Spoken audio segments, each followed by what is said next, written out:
ನಿಂದು ತಾಯಿ ಗುಣ ತೀರೋದಿಲ್ಲ ಋಣ, ನೀನು ನಮ್ಮ ಪಾಲಿಗೆ ಎಂದು ದೇವ್ರಯ್ಯ.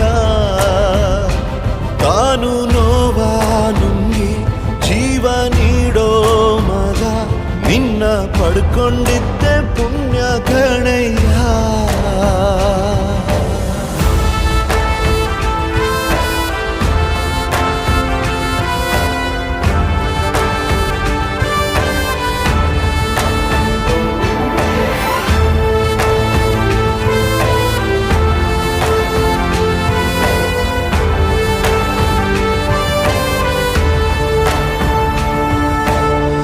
ಅನ್ನ ಕೊಡೋ ಭೂಮಿನು ಹೊಗಳುತ್ತಿದೆ ನಿನ್ನನ್ನು, ಊರನ್ನೇ ಬೆಳಗೋ ವಜ್ರ ನೀನು.